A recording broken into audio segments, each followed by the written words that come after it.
बहुत समय पहले की बात है। एक छोटा सा गांव था जिसे मनोहरपुर कहा जाता था। इस गांव में एक बुजुर्ग जादूगर रहता था जिसका नाम था दिव्यानंद। दिव्यानंद एक दयालु और सज्जन व्यक्ति थे जो हमेशा गांव वालों की मदद करने के लिए तैयार रहते थे। एक दिन गांव का एक युवक रोहन दिव्यानंद के पास गया और बोला, दादाजी, मैंने सुना है कि आपके पास एक जादुई लालटेन है जो किसी भी इच्छा को पूरा कर सकती है। क्या यह सच है? दिव्यानंद मुस्कुराए और बोले, हाँ रोहन, यह सच है।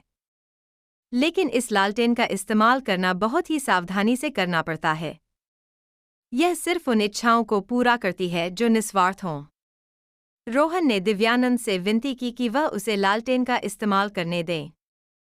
दिव्यानंद ने सोचा और फिर रोहन को लालटेन देने का निर्णय लिया। उन्होंने रोहन को चेतावनी दी, याद रखना, इसका इस्तेमाल केवल भलाई के लिए होना चाहिए। रोहन ने लालटेन ली और घर लौट आया। उसने लालटेन को रोशन किया और बोला, मैं चाहता हूं कि मेरी फसलें इतनी बढ़िया हों कि मैं सबसे धनी किसान बन जाऊं, लेकिन कुछ भी नहीं हुआ। रोहन हैरान रह गया। अगले दिन उसने फिर कोशिश की और बोला, मैं चाहता हूं कि मेरे गांव की सभी फसलें बढ़िया हों ताकि हम सभी धनी बन सकें।